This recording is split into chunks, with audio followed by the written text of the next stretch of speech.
Coming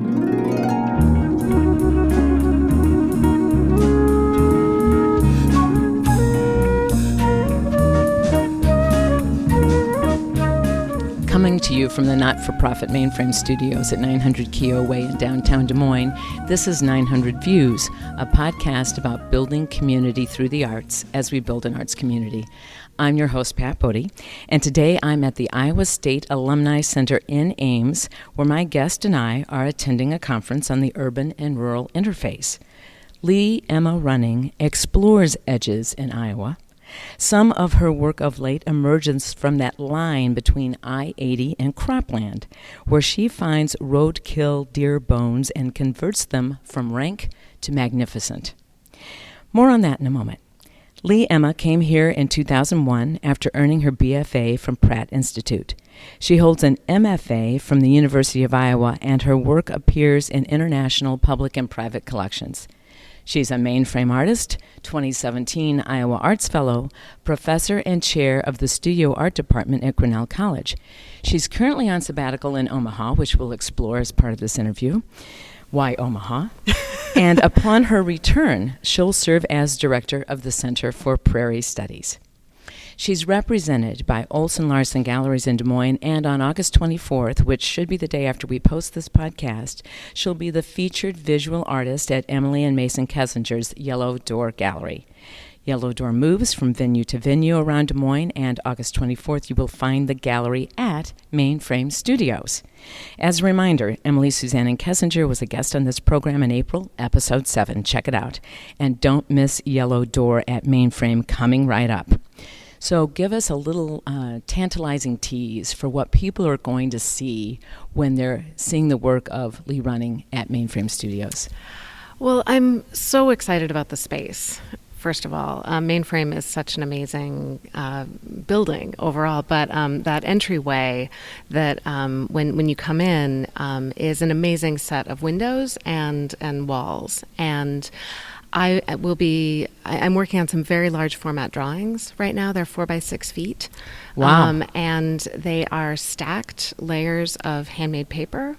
And the images for this set of drawings come from, it's actually a parasite called cedar rust, which forms on crabapple and apple trees that happen at the fringe of between an urban and a rural area.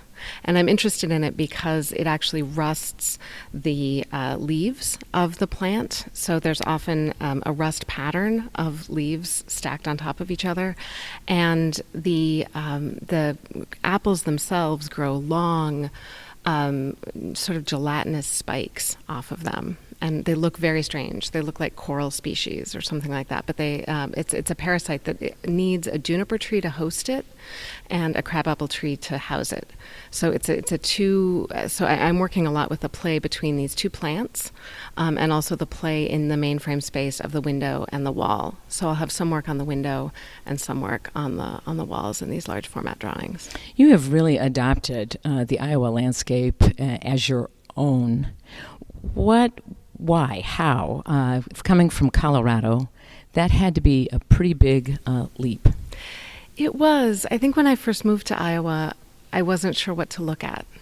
It took me a while to figure out how to see this landscape and how to see this landscape as anything exciting. And honestly, through my work in the early time at Grinnell, at the Center for Prairie Studies, first working with Larissa Model and now working with Elizabeth Hill out there, the landscape has really revealed itself to me in this amazing way. The 8 feet of prairie grass has as much diversity in it as the canopy in the northern redwoods in this country. And I think as soon as I took my eye off the horizon and stopped looking for the Rocky Mountains and was able to look at what was going on in the scale of the human body, a huge amount of diversity and growth and wildness revealed itself to me. And I think that's been a real gift of living here. Well, it gives, to me, 40 years in conservation, I see this really strong conservation undercurrent in your work. Is that a fair sight. Absolutely, absolutely. And I think as a sculptor in particular, I'm really drawn by material. Material is often the guide for where I start as an artist. And I moved to Iowa to follow handmade paper. I moved to Iowa to apprentice with Tim Barrett at the Center for the Book in Iowa City because I couldn't believe that there was a material that could behave like leather and also like silk. And also, every book we've ever held, every drawing I've ever looked at, it has been, the substrate is paper. And so this humble but impressive material that holds our entire culture also is held together just cellulose fibers and water. And I wanted to explore that whole range of what paper could be. So, well, in one of your artist talks, you said you were always paying attention to every element of a material as part of a larger system. Is that what led you to this larger landscape of Iowa then? Absolutely, absolutely. And I think the project with the deer has really been driven by that as well. The sense of, one, I learned to work with the bones through traditional tools. Traditional tools of bookmaking are often made from bones, bone folders, needles, buttons. These are all objects that have been traditionally made out of bone. And I took a class in bone and steel tool making and started to see the carcasses that are by the roadsides in Iowa very differently. As a kid growing up in Colorado, I always collected objects from the natural world. I always had rocks in my pockets and, plants pressed between the pages of books. And I think that sense of gathering and utility has always been a real component of my work. That's a common feature in conservationists, that they were youthful nature collectors. Really? FYI, yeah. Oh, that's so great. So I'm not surprised you came down this path. So you also mentioned in one of your talks this concept of magic or magical realism, and this idea of relation of magic and real over time or through time.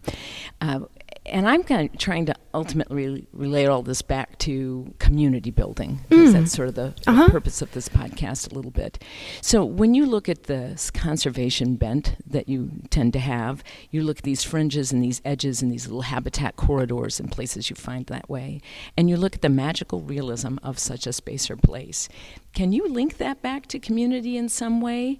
Are you doing something that has a community-based underpinning? I think so. And I think art at its core has the power to bring people together in really unexpected ways. And often that comes through making. I think most people are makers in their hearts and as children. I think you never hand a kid a crayon and they don't know what to do with it. There's not an instruction manual that comes with that. People know how to make through cooking. People know how to make through exploration, through gardening, through being outside. And what I love in works of art is when a sense of wonder can wake up in the same way that it does when someone is on a hike or when someone is outdoors. And that sense of witness in the natural world, the sense of witness that comes from being struck by a work of art. And I feel like I've had that experience all over the world of being hailed by works of art, by works of architecture. It's like they're calling to me through time, and that conversation feels immediate and direct in the way that the relationship with the natural world does as well. What would you say is the magic and what is the real in the Iowa landscape? Oh, the magic is definitely the sky. The sky is the main player here, and it took me a minute to figure that out too. That the sunsets here are out of control. The sunsets, the sunrises. It's like a film set every day. The most profound mystery to me has been fire. As in renewal. Exactly. I had no idea about prescribed burns before I moved here. And that phenomena is extraordinary. And some of that is coming from the West. Fires are not prescriptive. there. Fires are terrifying in the West. And to be here where fire behaves, a line of water drawn across a field, the fire will burn right up to it and stop. But that, as long as the day is not too windy. Correct. No, under the right circumstances. But also the rapidity with which green returns is incredible to me. I feel like the burns that I've participated in, I think I've felt the most alive, as though all of my senses are awake at a very, very primal level. So maybe that's magic and real together, but and the reality, I mean, things like spring ephemeral blooms in a woodland, where you see truly a carpet of jack-in-the-pulpits or spring beauties or May apples. You know, these the names of the plants alone are magical and poetic. Yeah. So let's talk for a moment about the arts community itself. You're involved in an arts community at Grinnell. You're involved in an arts community at Mainframe, and now you're involved in an arts community, I assume, somewhere in Omaha, which you need to tell me a little bit more about. What are you finding? You left Colorado. You could have gone to New York or L.A., but you landed and stayed here, partly because, I guess, of the magical realism of our landscape, but also I imagine there's something here for you as an artist, as part of an arts community. Is that fair? And if so, what is it?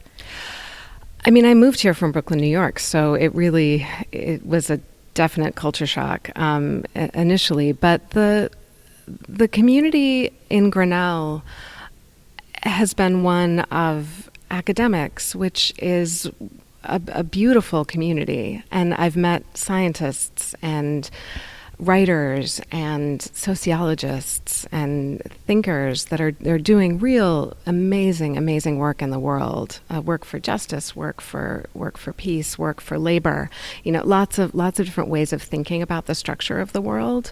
And the collaborations that I've been able to have there really opened my mind. I feel like it's been a liberal arts education for me to teach there, which is different from my own education. I went to traditional art school, but I was also a very non-traditional high school student. I was a high school dropout. I was a vocational welder. You know, I left and I had a very non-traditional education. But coming to Des Moines, I think particularly through the Iowa Arts Fellowship, getting the Iowa Arts Council Fellowship in 2017 truly opened my eyes to a statewide arts community that has been so warm. I truly have felt a strength in that community of makers, some of whom are tied to academic institutions, many of whom are not. And I think there is the privilege here of space. That is something that can happen here that can't happen in a major city. Be more specific about that. What do you mean by that, the privilege of space? Some through the privilege of spaces in the natural world. There are ways to walk, ways to interact with the landscape here. Things like creek beds in Iowa. Every creek bed is public space. And when I figured that out... Kind of, sort of, but go on. Kind of, sort of, yeah. But when you can walk and canoe and move through those spaces, there's a way to traverse this landscape that's very different from the way I would traverse a mountain in Colorado, right? Yeah. It's a different way. And I think my relationship to that space has been one thing, but also physical spaces. And spaces like Mainframe are amazing, that there actually is affordable workspace for artists. I wish that there was more, always. But I think that's a real asset that Des Moines has. Coming from Colorado and then Brooklyn, Pratt, what would you say is most needed here to be able to better than adequately, have our folks thrive as artists here? I think it's a question I ask almost every week, so forgive me for that. But, you know, we're on an exploratory venture here. Yeah, I mean, I think workspaces for sure, but also non-traditional exhibition spaces. I had an amazing exhibition in the Barnum Factory a few summers ago that was it was a completely magical evening inside of that space. And I love I love it when artists can come together to experiment and to do work that doesn't necessarily have to have a commercial bent, where work can happen because it's something that people are trying to figure out. I'm really, really interested in process spaces. Well, and tipping back a little bit to something you said earlier, because I think I've heard it before, is that here, our arts community is perhaps more multidisciplinary and less about necessarily being someone that they might label themselves as artist, and more engaged in all these different backgrounds that you get to connect to. Absolutely. Absolutely. And I think art can be a way to talk across disciplines. Artists are passionate amateurs of a lot of things. I mean, artists are often professional artists, but amateur astronomers or amateur chefs or amateur, all kinds of activists. Botanists. Yes. Botanists, I would hope, maybe. I've been to learn. I've been very intrigued by the work you've been doing based on the herbarium archives that you've been using from Grinnell. Yeah. Can you speak to that a little bit so that people can understand how that world has opened your eyes to this landscape as well? And that project, the one both at Upper Iowa University in Fayette, which is a stunning collection. It's a 2,000 specimen herbarium that was found.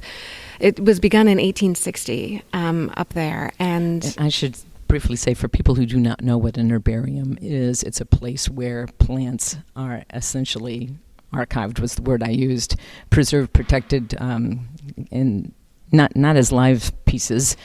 No, they're pressed flower specimens. And these collections were done by botanists and scientists, but also by amateurs. And this was done all over the state and all over the country at the turn of the century. And this specimen collection was preserved at Upper Iowa University, and I was given access to it last year. And inside this lab, there was a projector that's called an Elmo projector, which is it's an opaque projection unit. And I put one of these samples on it in the evening and blew it up onto this wall that was an 8-foot wall inside the lab, and I couldn't believe the detail that came through this plant that was this old DNA. It was DNA from 150 years ago, and there were colors inside of it. This prairie smoke and these shooting stars that were, still luminous inside their light. They looked like Tiffany lamps. They were just gorgeous specimens. So I proposed a project where I would stack layers of translucent vinyl on the glass and build these transparent botanical specimens into the entire lobby of the atrium of the Edgar Fine Arts Building at Upper Iowa University, and let the light shine through. It's beautiful. Well, and you did a microcosm version of that in the governor's office this past year in one of her windows. Correct. Yep. So Kim Reynolds invited me to do a piece for January through June in her office. So I used a specimen from Grinnell's collection that is a fringed orchid that's on the federally endangered list. And can be found at Chautauqua Bottoms Greenbelt in northeast Polk County, but I won't tell you where. I think I might have seen some of those photographs from that. Yeah, you probably have. They're amazing. They are. They're an absolutely beautiful flower. I know I'm jumping around here a little bit, but we're running out of time, and there's so many things that we should do this again. Yes. So many things we should talk about. But one of the things is I wanted to talk about gallery representation. Oh, yeah. And from your perspective, what are kind of the pluses and minuses for an artist of gallery representation, particularly in the Midwest, and how that might compare if you were out on a coast or in a much bigger community? I value my relationship with Olson Larson so deeply. Susan Watts has been a champion of my work for 10 years. And she's going to be a guest on this show soon, so we're good. looking forward to that. She's the best. Yeah. She also is an integral part of the Iowa arts community for me. I love that a gallery will take a risk on an artist like me. because my work is so odd. Well, it's not going to hang neatly over a couch for the most part. Correct. Yeah. But I love that I have a business that I work so closely with, and that will help me write contracts and will help me facilitate projects when I'm doing something very large. I love that I can talk to Olson Larson and say, does this seem reasonable? How should something like this transpire? What's the timeline that I should be thinking about for something like this? And we're constantly brainstorming ways to put work in public and ways to get things into other venues. And that's the work that I'm really excited about, as well as having a space that will give me deadlines every 2 years to have shows and to engage in really, really fantastic conversations. I think the first time I showed the Cure project, the Deer Bones and Gold Leaf at Olson Larson, I couldn't believe the public response to that work. It was phenomenal. And the conversations that I had with people would not have happened were there not a place to put that work in public. And galleries do such a beautiful job of putting artists in the public eye. Are there any downsides to this whole relationship, or is it all pretty much smooth sailing? And in no way would that reflect on Olson Larson. I'm not asking in that way. No, I mean, I think if you trust your gallery, no. I truly think it's another advocate. And artists need all the advocates that we can get. Yeah, I'm sure that's true. Would it be different in a larger community, better or worse, or? I've thought about having a gallery in a city. I have not had the fortune of that occurring yet, but that's something I would consider in the future. I think really the important thing with Olson Larson for me when we signed a contract years ago was that I trusted Susan and I trusted that institution. And I think if an artist has that relationship with a gallery, it's an incredibly positive thing. Regardless of the relationship with the gallery, would you be able to be a full-time artist if you did not have the teaching gig?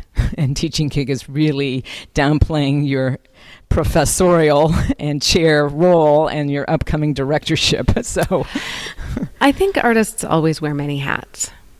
And I think there are ways that we can ask art to support us financially, but there's also ways that our creative voices can impact culture in lots of different ways. I would definitely be an artist if I was not an academic. I would have a very different life. Oh, you would? I don't know what my life would look like, but I'm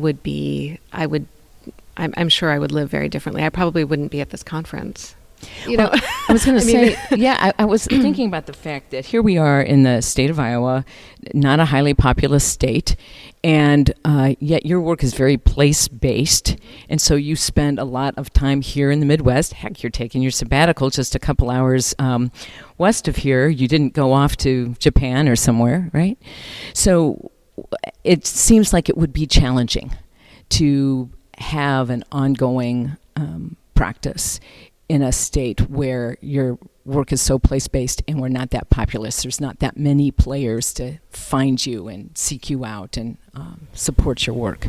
I think that's always the challenge with an artist anywhere, is how to find your people, right? I mean, how do you find your people? And I'm so grateful that I found my people in Iowa. That community continues to grow. I'm finding people in Omaha as well, being there, which is fantastic. I'm meeting people at this conference that are growing and expanding my network. But I think, I don't have regret about where I live. I think people often apologize for the Midwest, and I'm not interested in that. I think that's wonderful that you're not. Yeah, I'm not interested in that either. So tell me a little bit about what's happening in Omaha and what the future holds for your work. And then before we're done, I do want to touch base on the Center for Prairie Studies. Oh, sure. So Omaha is space and fortuitousness. There was, I found a warehouse in Omaha. I found a massive space, and I couldn't say no. a number of circumstances came together, and this space came available, and I knew that I had the time. So hence I went. the big work? Hence the big work. Exactly. I've been making these giant sheets of paper on the roof of a warehouse in Omaha, and it's something that I just physically would not be able to make in any other space. So it's happening. Sun on the roof dries them quickly. There's just a number of, I happen to have a hose and a roof drain. It's totally unusual, but ideal. So the space is fantastic. I also have a couple of different residencies. I'm going to the Morgan Conservatory in Ohio in October. I have 2 months at the Bernheim Forest in Kentucky between March and April. So I'm going to be there for the bloom of their trees. They have one of the largest collections of blooming trees in the country. So I'll be there working with those as inspiration. So there is some travel and there's some work, but the major thing that artists need to make their work is time and space. And that's what we have here. It is what we have here. Yeah. Yeah. That's so great to hear that we've got something positive to offer. And which I think is, I'm being facetious, we have amazing things to offer here that I hear about over and over again. If you were to kind of bullet point for me the elements of your work that really support community, what would you say they are? Tough question, I know. I mean, I think community can mean so many things. I think about when the Iowa Arts Council had us travel to other towns and places, communities we didn't know, and present the work that we were making. I was so moved by the stories that came to me from people, hunters, farmers in communities who were not necessarily interested in art in particular and might not have spoken to someone who looks like me. And I had really moving, intimate conversations with people about place, about their towns, about raising deer on their land when they were extinct in this state in the turn of the last century, the restoration efforts that have gone on, the restoration efforts that people are making on their family land in unknown, small, quiet ways. And I think that feels like community to me, and it feels like trust. And it feels like trust. That's really a powerful statement, because that's one of the challenges we have in working in conservation in the state of Iowa, is building the level of trust needed. I think it's a challenge that artists have too. I think the fear with art is that artists are making fun of people. That there's a joke going on that you don't get, or that something is happening that is somehow ironic in an unkind way. I would have never thought of that, but I bet you might be right. I have to say, though, when I saw those internally gilded deer bones, I was struck by the title, Cure, and immediately picked up on what I heard you say later, this intersection of cure as in healing and cure as in preserving. Mm-hmm. Do you feel as though, in some way, you're both healing and preserving some of these communities? I think that's a really big ask. I would love to be a part of something. Yeah. I think art in its best way is connection.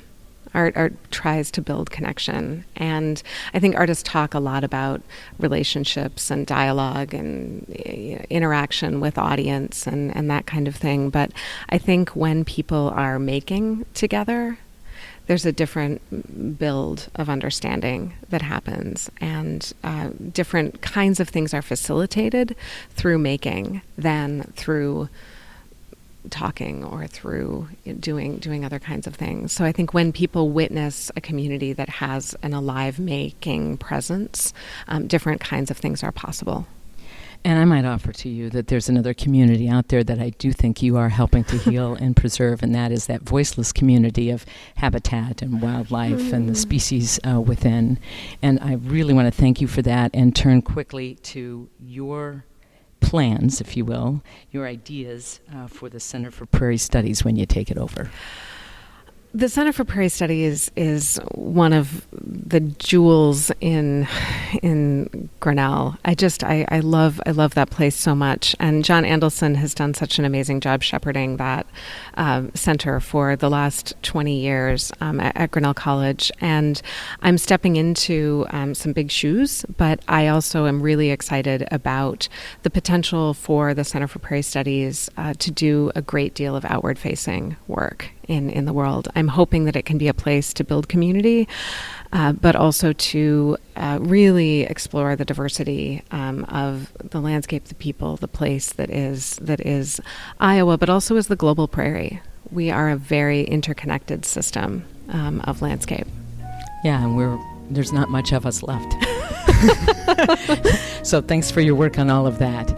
I am going to be in the Cascade Mountains on a writing residency during the Yellow Door Gallery event on August 24th. Congratulations. So I'm very excited about that, but I'm also sick. I'm going to be missing that great salon. So I really want to thank you again, Lee Running, and encourage all the listeners here to go to Yellow Door Gallery at Mainframe Studios on August 24th. And as always, I really want to thank Mainframe, Siobhan Spain, Justin Mandelbaum, and of course, my collaborator on this podcast, Alex Cooney. Without Alex, none of this would happen. Again, thank you, Lee Running. Your work is, as I said, magnificent. Oh, thank you so much. This has been a real pleasure. Pleasure for me, too. Take care. Thank you.